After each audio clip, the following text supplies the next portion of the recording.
I'm telling you this now because the house is finally quiet, not the peaceful kind of quiet people write poems about. This is the kind that settles in after a long life when the noise of choices fades and only memories are left tapping at the window.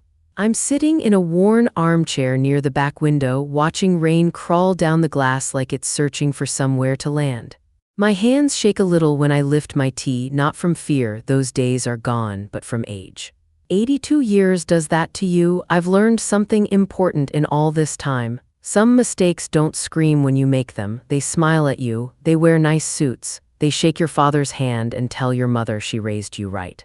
And by the time you realize what you've agreed to, the door is already locked behind you. I wasn't always an old woman with stories people listen to politely and then forget.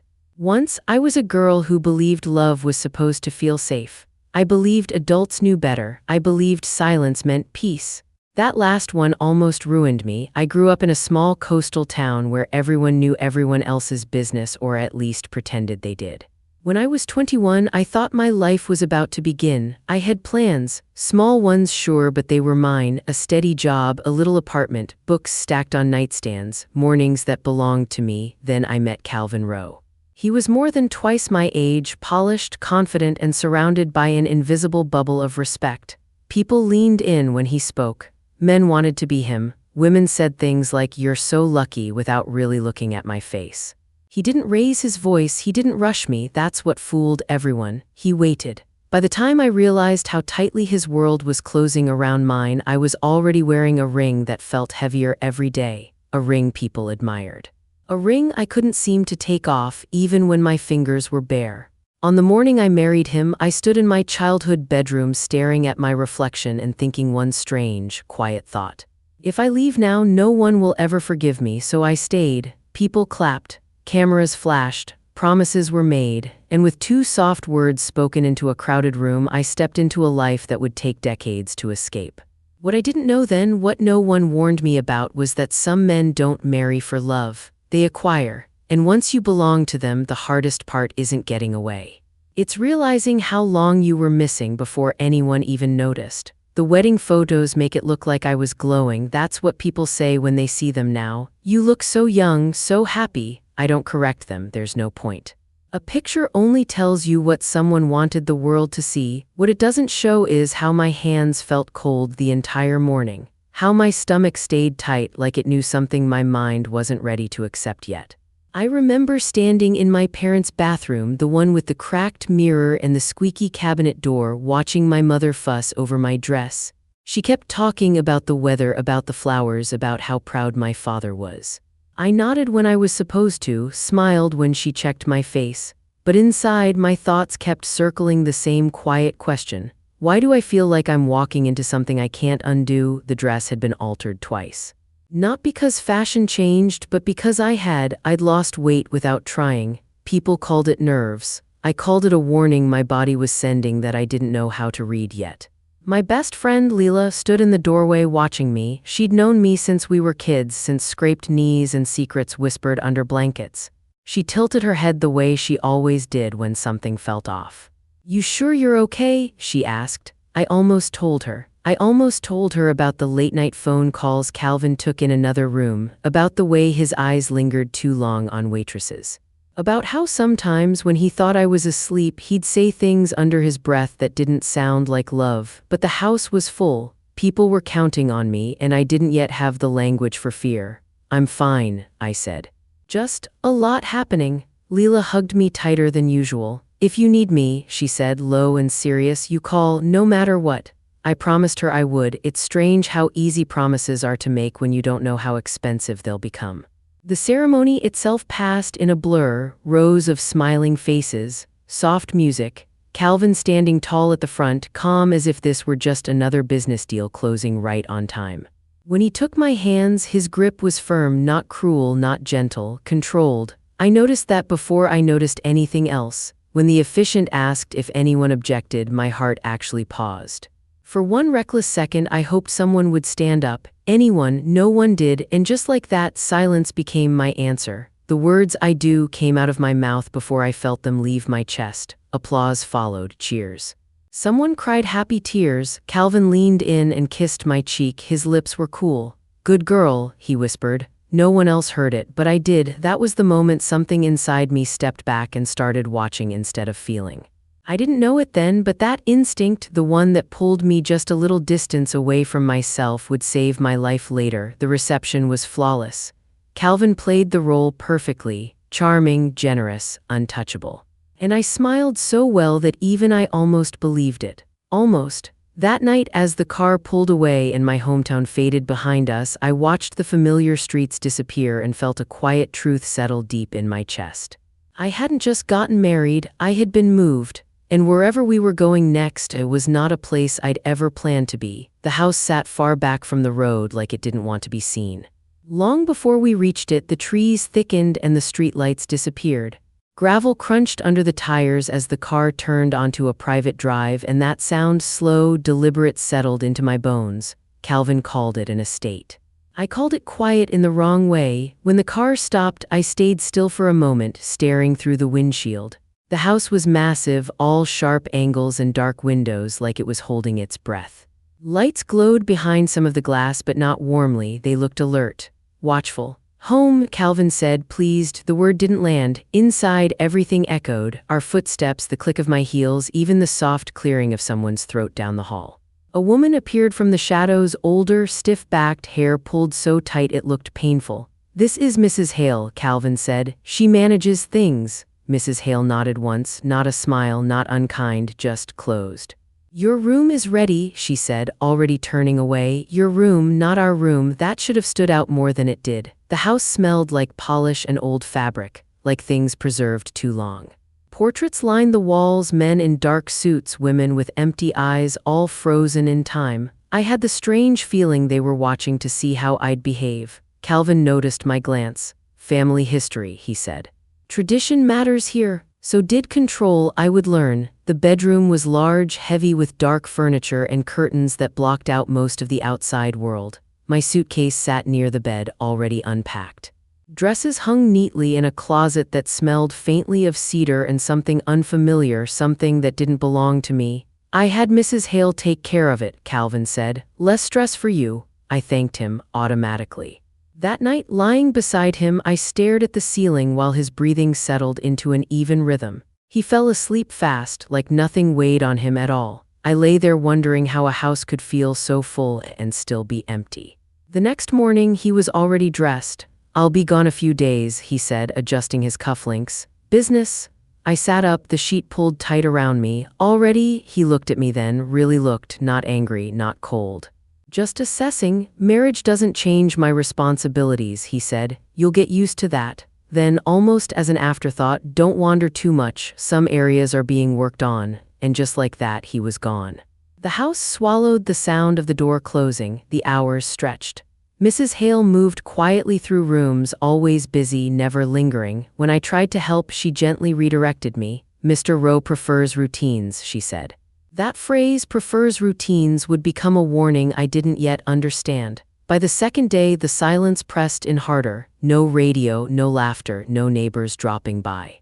Just the ticking of clocks and the soft hum of a place that existed only to serve one man. That was when I noticed the hallway. It sat at the far end of the west wing, partially blocked by a tall cabinet. The door beyond it was darker than the others, older, locked, being worked on, I remembered, but something about it felt protected.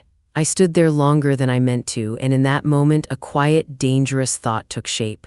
If this house had secrets, that door was holding them. I didn't open it, not yet, but I knew deep down that one day soon I would, and once I did, there would be no going back. By the end of the first week, I understood the rules of the house. No one ever sat me down and explained them. They weren't written anywhere, but they showed themselves the way bruises do, slowly and all at once. Breakfast was at 8. Not earlier, not later. Lunch was light, dinner formal. Doors were left as they were found. Questions were answered with smiles, not curiosity. And the most important rule of all, don't look too closely. Mrs. Hale enforced the routines like they were stitched into her bones. She wasn't cruel. She wasn't kind either. She existed in a narrow space where survival lived, and I sensed she'd learned long ago not to step outside it.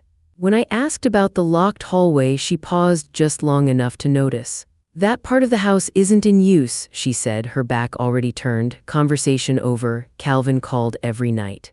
His voice was smooth, affectionate enough that anyone listening would think I was lucky. Settling in, eating well, behaving yourself, that last one always came with a soft laugh like a joke. I laughed too. I learned how to sound normal. I learned how to sound happy. What I didn't learn was how to sleep. The house made noise after midnight, pipes knocking, floors creaking. Sometimes a door would close somewhere far away, slow and deliberate, even though no one else should have been awake. Once, I swear I heard footsteps where no one was supposed to be. When I mentioned it at breakfast, Mrs. Hale didn't look up from the coffee. Old houses settle, she said. Best not to imagine things. But I wasn't imagining the way my chest tightened every time I walked past the dark hallway. I wasn't imagining the feeling that the house itself was watching, waiting to see how curious I'd be. Curiosity is dangerous when you belong to someone else. Calvin returned 3 days later with gifts. A silk scarf, a bracelet too expensive for everyday wear. He fastened it around my wrist himself, fingers lingering just a second too long. "You've been lonely," he said, not asking. "I've been fine," I replied. He studied my face like he was checking inventory. "Good." That night at dinner, he talked about travel, about meetings, about men who owed him favors. I nodded, sipped my wine, stayed small. When I excused myself early, he didn't stop me, but later, as I lay in bed, he spoke into the dark. "You don't need to explore," he said calmly. "Everything you need is right here." It sounded reassuring. It wasn't. The next afternoon, while Mrs. Hale was in town, I found myself standing in the garden behind the house. That's when I noticed the windows, the ones on the far side. They were different, dusty, cracked, half-covered by overgrown vines. Nothing about them looked like renovation. They looked abandoned, neglected, hidden. My heart started beating faster, not from fear, but from certainty. That hallway didn't just lead to empty rooms. It led to something Calvin didn't want me to see. I told myself to walk away. I told myself to be grateful. I told myself curiosity ruins women like me. But the truth is, once you sense a lie living inside your walls, silence becomes unbearable. I took one step closer to the overgrown side of the house. And for the first time since the wedding, I chose not to obey. I told myself I was just taking a walk. That's the lie I used to steady my hands as I moved along the edge of the garden, brushing past hedges that hadn't been trimmed in years.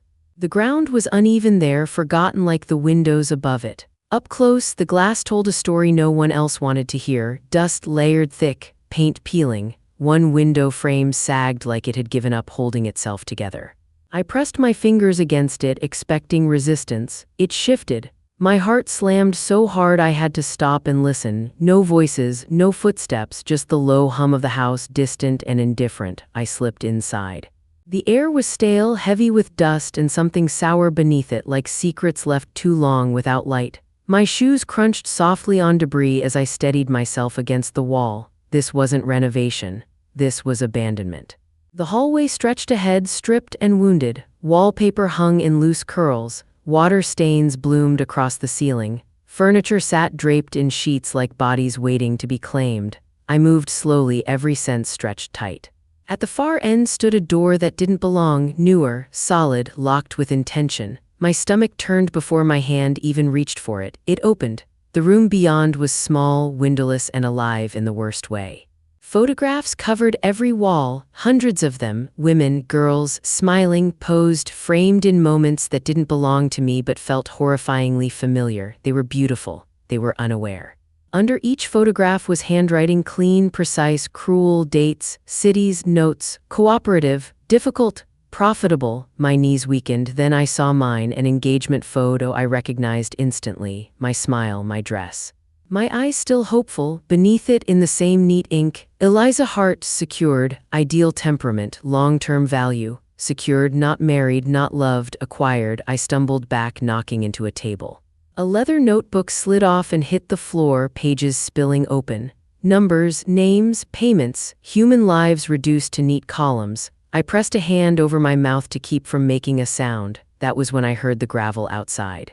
A car, too early. My pulse roared in my ears as footsteps approached. Calm, unhurried, he knew. "Eliza," Calvin's voice called softly, "I know you're in there." The door opened wider. He stepped inside like he'd expected this all along.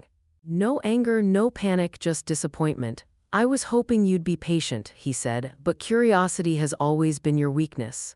I tried to speak, nothing came out. "You understand now," he continued, moving closer. "This isn't personal, it's business, and you, my dear, are an asset." I backed away until the wall pressed cold against my spine. "You married me," I whispered. He smiled gently. "I invested in you." My legs trembled as he reached out, fingers closing around my wrist, not hard but firm enough to promise pain later. "You'll forget this room," he said calmly. "You'll play your part. And you'll stay very, very quiet." His grip tightened just enough to remind me what resistance would cost. As he guided me back through the ruined hallway, I made a silent promise, one I didn't yet know how to keep. I would survive. And someday, someone would hear the truth. Survival, I learned, doesn't always look brave. Sometimes it looks like smiling at the right moments. Sometimes it looks like nodding when your stomach is screaming. Sometimes it looks like becoming so quiet you almost forget the sound of your own voice. After that day, Calvin watched me differently, not suspicious, not angry, careful, like someone checking a lock twice before bed. He didn't mention the room, not once. And neither did I. Silence became our agreement, sealed tighter than any vow we'd spoken at the altar. Life returned to routine, or at least the version of routine he wanted me to live. Breakfasts where he read the paper and commented on the world like he owned it. Dinners where I listened more than I spoke. Evenings where he reminded me, gently but firmly, how fortunate I was. "You're safe here," he said one night, swirling his drink. Protected from what he never said. I started to shrink, not physically this time, but emotionally. I learned how to make my presence softer, how to exist without leaving marks. I laughed when expected. I asked permission without realizing I was doing it. Mrs. Hale noticed. She began leaving the door to the pantry unlocked when she went out. She lingered longer when handing me tea. Once she whispered without looking at me, "Best to keep your head down." It wasn't kindness, it was warning. Weeks passed, then months. Calvin traveled often. When he was gone, the house felt less like a cage and more like a waiting room. I counted footsteps. I mapped the sound of his car. I memorized how long it took him to return from business. I began hiding things. Nothing dramatic, just small proof I existed. A note tucked into a book, a ribbon under a loose floorboard, evidence for myself that I hadn't imagined the room, the photos, the truth. At night, I dreamed of the women on the walls. They stared at me, not angry, just tired, like they were asking if I would remember them. One afternoon, Calvin surprised me. "I've invited guests," he said, "men of importance." My chest tightened. "You'll be charming," he added. "You always are." They arrived in dark cars, polished shoes, smiles too practiced to trust. They looked at me the way people look at artwork, admiring, detached, transactional. Calvin's hand stayed firm on my back all evening. "Beautiful, isn't she?" he said to one of them. The man nodded slowly. "Very." Something inside me hardened that night. Fear was still there, but it had changed shape. It had edges now. Later, alone in the bedroom, I stared at my reflection and barely recognized the woman looking back. She looked calm, controlled, but her eyes were awake. That was when I understood something vital. Calvin didn't see me as dangerous. And that was my advantage, because monsters like him don't fear quiet women, they fear witnesses. And I had decided silently, patiently, that I would become one. The thing about pretending is this: it teaches you where the edges are. Once you stop reacting, people get careless. Once they think you're broken, they stop watching as closely. Calvin had grown comfortable, too comfortable. He started leaving papers on his desk. Not the important ones, not the ones locked away, but enough to tell a story if you knew how to listen. Names without context. Cities circled twice. Hotel stationery folded into pockets like afterthoughts.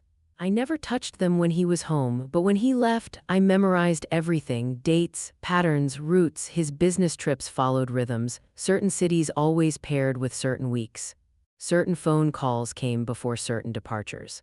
And every time he returned, he brought gifts that weren't meant for me: jewelry I never wore, perfume that didn't suit me, silk scarves that stayed untouched. They weren't rewards, they were rehearsals. The house staff changed too. A new driver appeared one morning, younger, nervous. He avoided my eyes but lingered near doors longer than necessary, like he was waiting for instructions he didn't want to hear. Mrs. Hale noticed him too. One evening, as she poured tea, she let her hand brush mine just for a second. "Storms don't announce themselves," she said quietly. "They just arrive." I nodded like I understood, but I understood more than she knew. That night, Calvin came home late. His mood was sharp, restless. "You're quiet," he said, loosening his tie. "I've learned," I replied. He smiled. "Good." He poured himself a drink, then paused. "You'll be meeting someone soon." My chest tightened, but I kept my face smooth. "Who?" "A woman," he said. "She'll be staying briefly." Staying, not visiting. Something cold settled in my stomach. "She's transitioning," he added, watching me closely. I realized then this wasn't just about me anymore. That night, sleep didn't come. I lay awake listening for sounds, counting breaths, waiting for something to break. It did, just not the way I expected. A soft knock, barely audible. At first I thought I imagined it. Then it came again. I slipped out of bed, heart pounding, and opened the door just enough to see her. She stood in the hallway barefoot, wrapped in a borrowed robe, young, terrified, eyes wide with the same confusion I once carried. "I was told you'd help," she whispered. I didn't ask how she knew. I didn't ask who told her. I just opened the door. We sat on the floor, backs against the bed, whispering in pieces. She didn't know everything, only that something was wrong, only that Calvin wasn't what he pretended to be. Neither was the house. I gave her water. I gave her silence. I gave her the truth I could without breaking us both. When she left before dawn, I watched her disappear down the hallway and felt something shift inside me. This wasn't just survival anymore. This was responsibility, and responsibility is dangerous. But it's also powerful, because once you stop thinking only about yourself, fear loses some of its grip. Calvin still believed I was compliant. Still believed I was contained. He never noticed the crack forming beneath his feet, but I did, and I knew soon enough the house would not be able to hold us both. After that night, the house felt different, not safer, just awake. I started hearing things I'd trained myself to ignore before: the hush of doors closing too softly, the scrape of shoes pausing outside rooms, the low murmur of voices that stopped when I entered a space. Fear had sharpened my hearing. It does that when it decides you might need it. Calvin watched me less. That was the strange part. He'd already decided who I was: obedient, grateful, manageable. People like him don't recheck conclusions once they feel settled. Control makes them lazy. I used that. I began asking small, harmless questions about dinner plans, about travel schedules, about guests whose names meant nothing to anyone but me. I practiced sounding bored while my mind cataloged everything. One afternoon, I followed Mrs. Hale into the laundry room and closed the door behind us. Her shoulders stiffened. "I won't ask you to do anything," I said quietly. "I just need to know one thing." She didn't turn around. "Does anyone ever leave?" Silence stretched between us, thin as glass. Then she spoke so softly I almost missed it. "Some do." That was enough.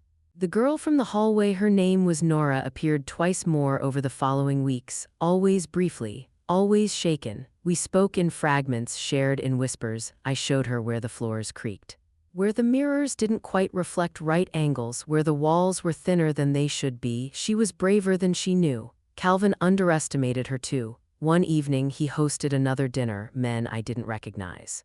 Smiles that never reached their eyes. As I poured wine, one of them leaned close and said, "You have a calming presence." I smiled. Inside, I memorized his face. Later that night, after the guests left, Calvin locked the study door. "You're doing well," he told me. "People trust you." Trust, that word tasted like rust. A few days later, I found something new in the wastebasket near his desk, a receipt he'd forgotten to destroy, a location, a date. A name I recognized from one of the photographs. I didn't take it. I didn't need to. I just needed to know the path was real. That night, Nora knocked again, but this time she wasn't alone. Another woman stood behind her, older, quieter, eyes sharp with calculation. "We're leaving," the older woman whispered. "Soon." My breath caught. "Not all of us," she added, "but some." Fear surged, hot and urgent. "How?" She glanced down the hallway. "Because even locked doors have patterns." That was the moment I understood. I wasn't the only one watching. I wasn't the only one counting. The house had been built to trap, but people had learned its shape. As they slipped away before dawn, I stood in the doorway, heart pounding, knowing two things at once. Someone would notice. And when they did, Calvin wouldn't be calm anymore. Fear, I realized, wasn't my enemy. Fear was teaching me when to move, and soon it would be time. Calvin came home early the next day. That alone told me something had gone wrong. His car didn't roll up the drive the way it usually did, smooth, unhurried. It stopped too sharply, gravel scattering like it had been startled. I saw it from the window and felt my pulse settle into a dangerous calm. This was it, the moment fear had been preparing me for. I met him in the foyer, already wearing the face he expected. Soft, curious, unaware. "You're back sooner," I said. He studied me longer than usual. "Not my dress, not my hair, my eyes. Plans changed," he replied. "Did anything happen while I was gone?" "No," I said easily. "It was quiet." It wasn't a lie. Quiet just meant different things to different people. Dinner that night felt like a performance balanced on a wire. Calvin barely touched his food. His movements were sharper, his patience thinner. He excused himself twice to take calls, lowering his voice just enough to tell me they weren't meant for me. Afterward, he poured a drink and stood by the window. "People disappoint you eventually," he said. "That's why control matters." I waited. "There was a misunderstanding," he continued. "Someone left without permission." My heart didn't race. "That scared me more than anything." "I don't like disorder," he said calmly. "It invites questions." I stepped closer. "What can I do?" That's when he smiled, the one that never reached his eyes. "You're already doing it."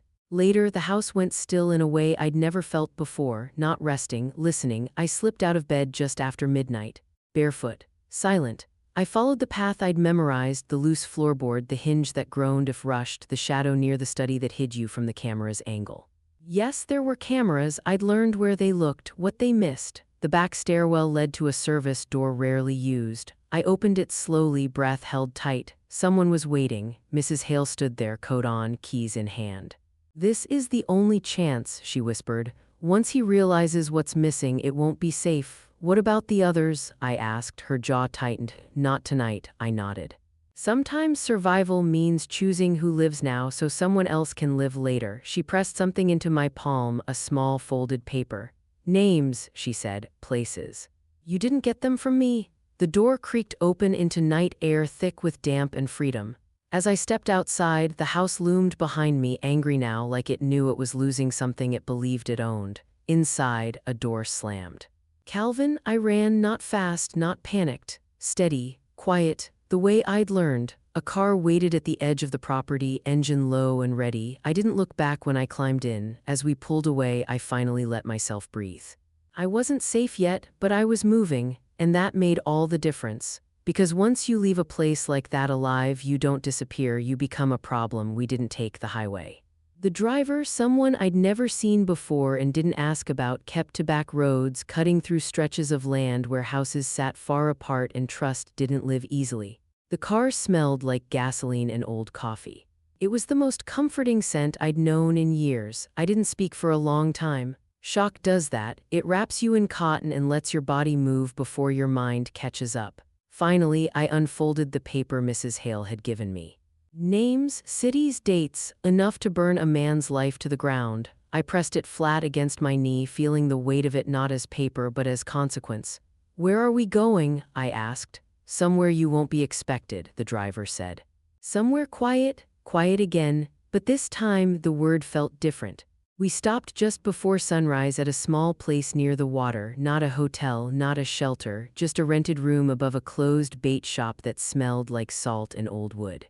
I locked the door behind me and slid down against it, shaking. That was when the tears came, not loud, not dramatic, just steady. I cried for the girl I had been, for the women I left behind. For the life I'd lose forever the moment Calvin realized I wasn't coming back. Freedom, I learned that morning, doesn't arrive gently, it demands payment. I stayed hidden for weeks, changed my name, cut my hair. Learned to walk like someone who wasn't owned. News traveled slowly, but it traveled. A wealthy businessman's wife missing, authorities investigating, no solid leads. Calvin played the grieving husband perfectly, I knew he would. But something unexpected happened, questions didn't stop, patterns surfaced. Women came forward, paper trails refused to stay buried. I wasn't the spark, but I was fuel, and once fire starts, it doesn't care who's watching. It wasn't the police who found me. That's what surprises people when I tell them this part. It was Leela. I'd written her a letter weeks after I ran, not a full confession, just enough to let her know I was alive and not coming back. I didn't include a return address, I didn't sign my old name, I told myself it was safer that way. I underestimated her. She always did have a talent for reading between lines. One afternoon, as I was sweeping the small room above the bait shop, I heard a knock that didn't belong there. Not hesitant, not rushed. Certain, I opened the door and there she was, older, thinner, eyes sharper than I remembered. She didn't speak at first, she just stepped forward and wrapped her arms around me so tightly I forgot how to stand. "You took your time," she said into my shoulder. That was when I knew I wasn't alone anymore.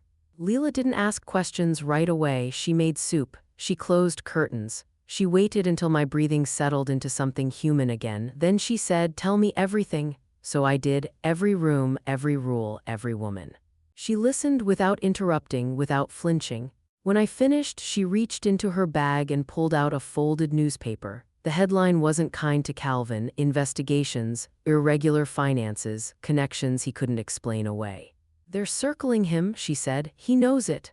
That night, I realized something else too. Being free didn't mean being invisible anymore. It meant choosing whether to speak. Days later, a woman knocked on the bait shop door, not an officer. Not a reporter, a lawyer. She'd spoken to someone who'd spoken to someone else. She used careful words, offered protection, promised nothing she couldn't deliver. I told her I'd think about it. That night, I lay awake listening to the water outside and thought about the women still inside that house. Thought about silence and how much power it had given him. I thought about the cost. In the morning, I made my decision.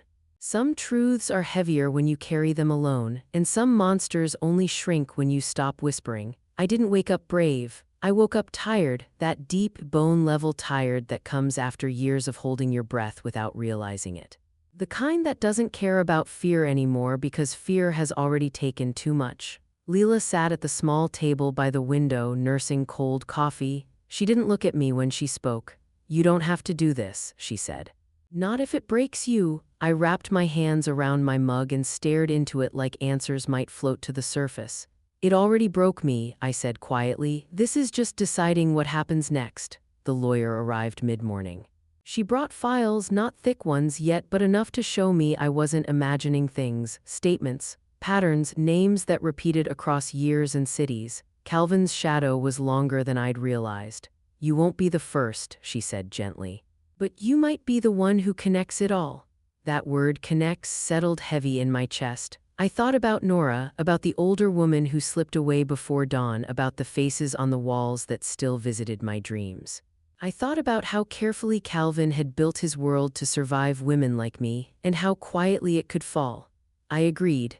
The first interview happened in a small room with bad lighting and a recorder that blinked red like a warning. My hands shook when I spoke my name, my real one, but something strange happened after that. The shaking slowed. The more I spoke, the steadier my voice became. The fear didn't disappear, but it stopped leading. It took a seat instead of the wheel.